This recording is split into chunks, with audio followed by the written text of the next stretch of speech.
Welcome to my channel Milestones in Biology. So let's start with today's video, that is semi-conservative DNA replication.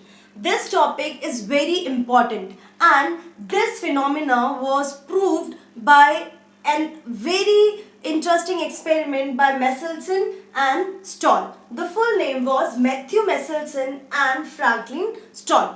So before I start with the topic, you should know the meaning of replication.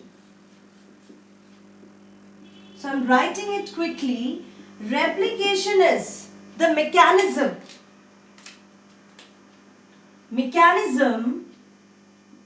of formation of exact copies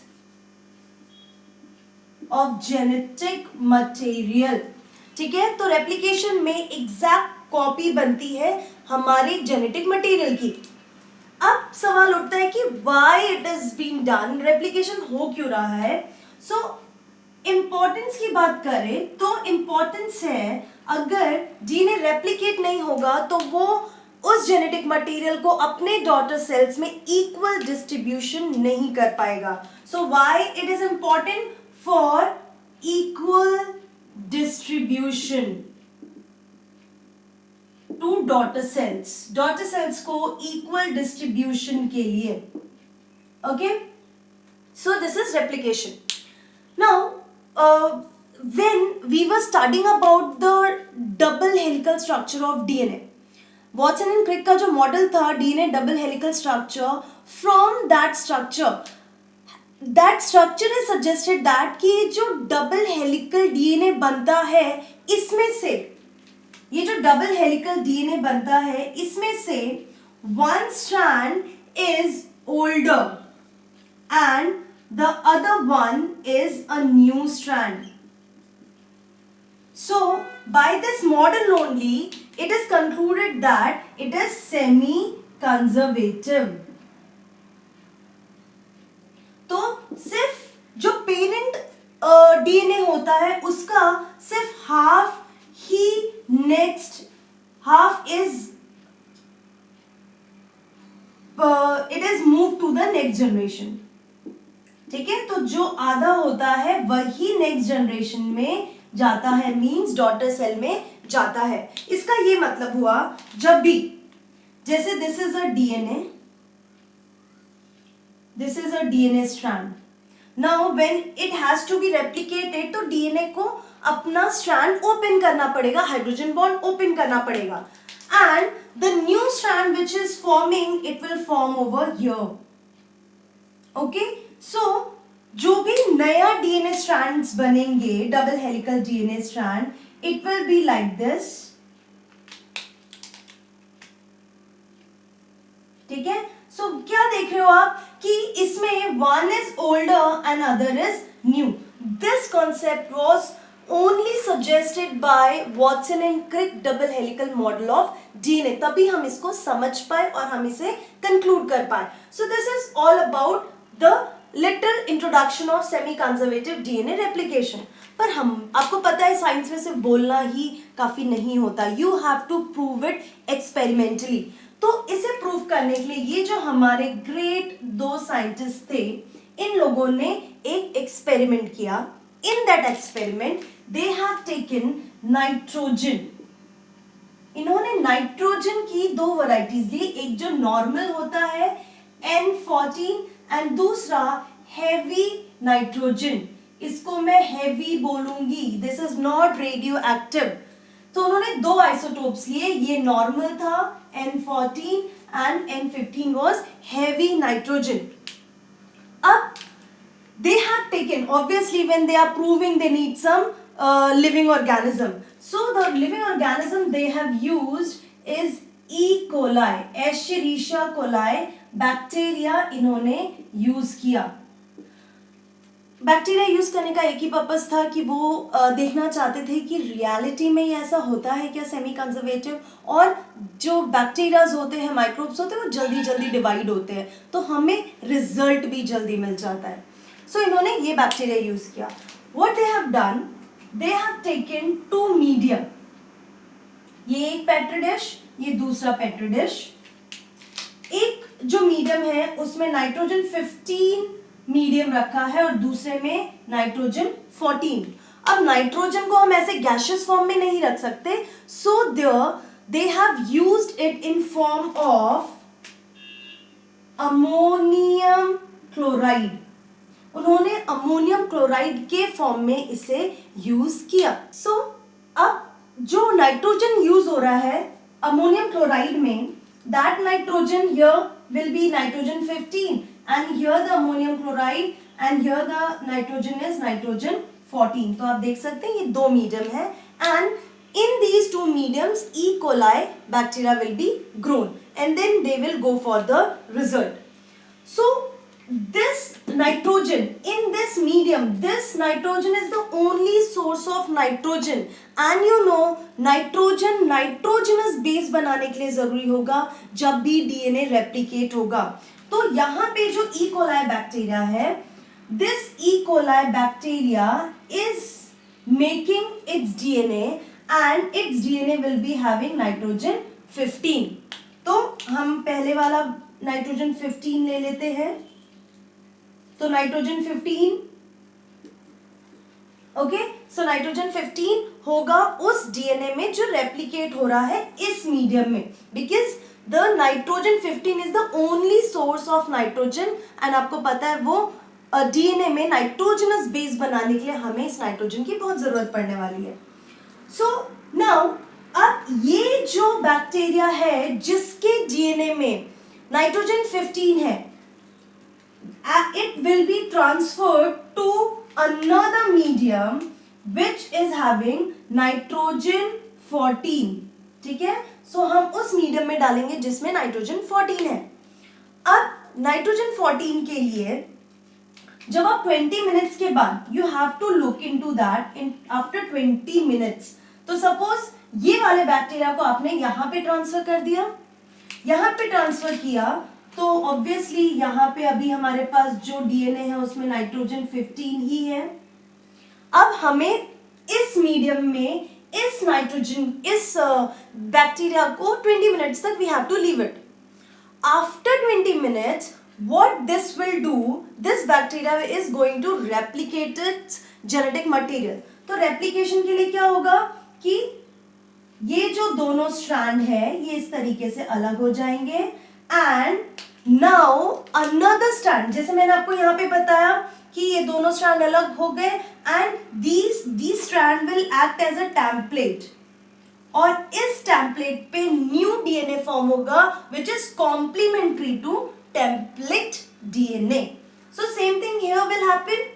Nitrogen 15 के जो दो strands है that will be apart and on that when DNA will form that DNA that strand will have nitrogen 14।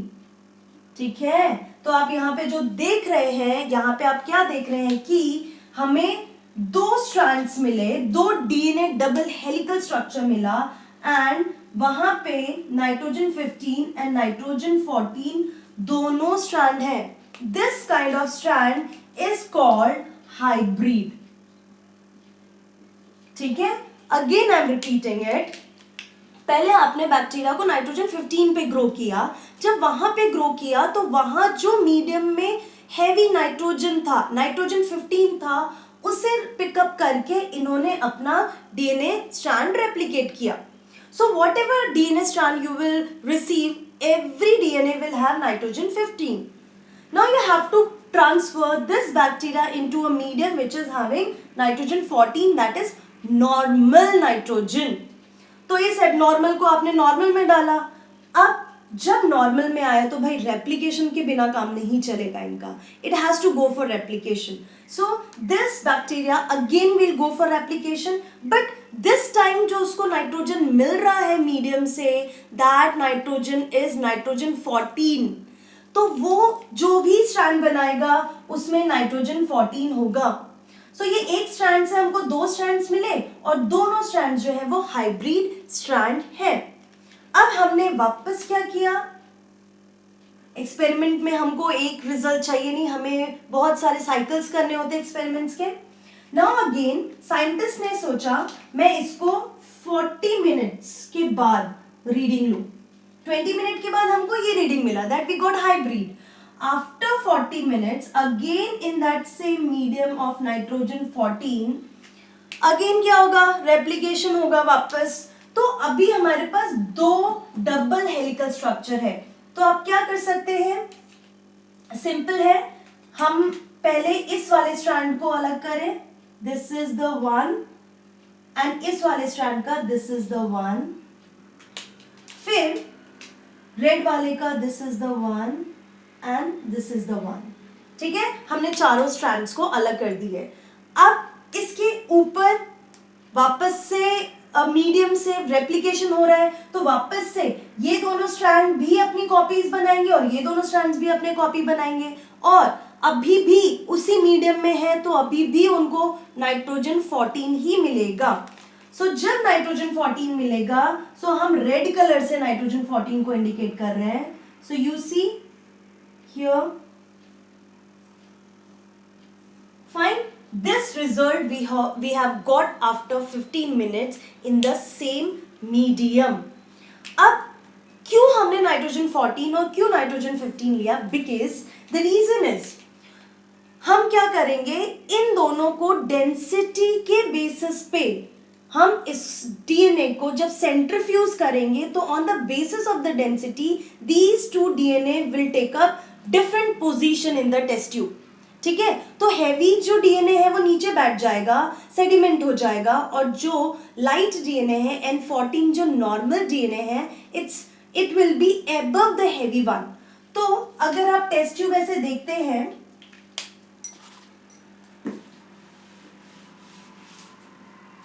so if you will see the test tube like this, in first condition you will see that DNA is heavy and it is settled down at the bottom. This is nitrogen 15.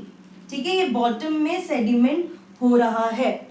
For this you need to use a liquid solution that is cesium chloride. So here we will distinguish between the normal and heavy nitrogen by using a centrifugation, and that centrifugation will be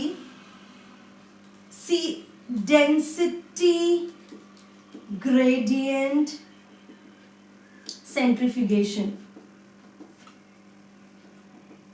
and there you need to use the chemical that is cesium chloride, CaCl। आपने इस chemical को use किया to centrifuge according to their density. तो जब आप इसको centrifuge करोगे तो टेस्ट ट्यूब में क्या देखोगे कि सीजियम क्लोराइड जो सॉल्यूशन है उसमें बॉटम पे ये एक्यूमुलेट सेडिमेंट हो गया है बिकॉज इट इज हैवी। फिर आपने क्या किया, 20 मिनट्स के बाद नाइट्रोजन 14 मीडियम पे रखा था। जब आपने 20 मिनट्स के बाद वापस से सेंट्रीफ्यूगेशन किया सेम मीडियम में, व्हाट यू हैव गॉट, आपको क्या रिजल्ट मिला था, हाइब्रिड रिजल्ट मिला था। हाइब्रिड रिजल्ट का मतलब this will be not at the bottom, it will be somewhere at the centre.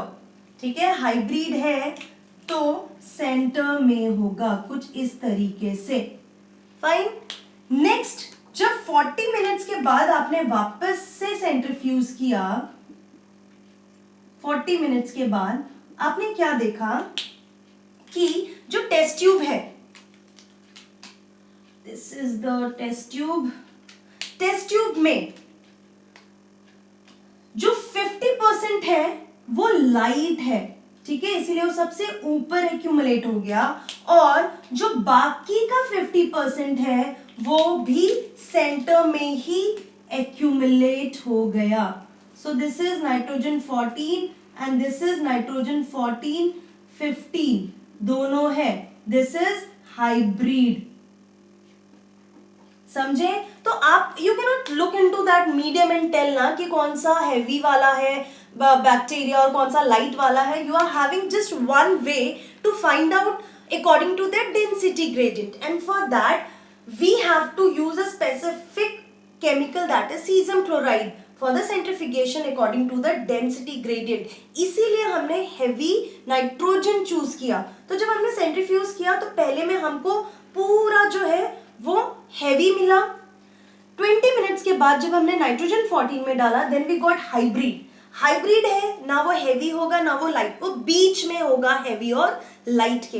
जब हमने 40 मिनट्स के बाद उसको सेंट्रीफ्यूज किया, you got that 50% is the hybrid one and the 50% is the lighter one. You can see here red red है, मतलब कि ये लाइटर है. N14 वाले हैं, दोनों स्ट्रैंड्स रेड है. ये वाले जो दोनों स्ट्रैंड्स है, ये वाले, इन दोनों में आप देख सकते हो नाइट्रोजन 15 एंड नाइट्रोजन 14 दोनों है. सो this is 50% hybrid and 50% is light nitrogen. From this experiment, Messelson and Stoll has proved the semi-conservative nature of DNA replication. इसका मतलब यही होता है कि जब भी नया DNA बनता है आफ्टर रेप्लिकेशन, तो वो डबल हेलिकल DNA स्ट्रक्चर में एक ओल्डर मतलब पेरेंट का एक स्ट्रैंड होता है और जो दूसरा स्ट्रैंड होता है वो न्यूली सिंथेसाइज्ड होता है. सो this is the semi conservative nature of DNA replication. So this is very important topic. You just have to remember the name of scientist as usual. NEET के लिए आपको याद रखना पड़ेगा ये. फिर आपको ये वाला पॉइंट याद रखना पड़ेगा, डेंसिटी ग्रेडियंट सेंट्रीफ्यूगेशन यूज करते हैं. फिर आपको याद रखना है कि जो नाइट्रोजन 15 है, it is not at all the radioactive, it is just heavier than nitrogen 14. ठीक है. फिर आपको इतना याद रखना है कि 20 मिनट्स के बाद आपको सारे हाइब्रिड मिलेंगे एंड अगर हम उसे 40 मिनट्स के बाद देखेंगे तो आपको सारे वो जो है 50% हाइब्रिड एंड 50% आपको लाइटर मिलेंगे. फिर एक और चीज आप कर सकते हैं इसमें, 40 के बाद आप सोच के देखना कि अगर आप 80 मिनट्स और रखते हो इसे, ठीक है, तो आपको क्या रिजल्ट मिलेगा. This can also be solve. उसके लिए मैं फटाफट आपको बताती हूँ. इसमें टोटल कितने स्ट्रैंड दिख रहे हैं? 1 2 3 4 5 6 7 8 स्ट्रैंड है. 8 स्ट्रैंड्स को आप अलग अलग कर दीजिए और उसके बाद जितने भी नए स्ट्रैंड्स बनेंगे वो सारे नाइट्रोजन 14 के ही बनेंगे because they are still in the nitrogen 14 medium. So this is all about today's video. See you in the next one. Till then, take care, keep learning, be safe and goodbye.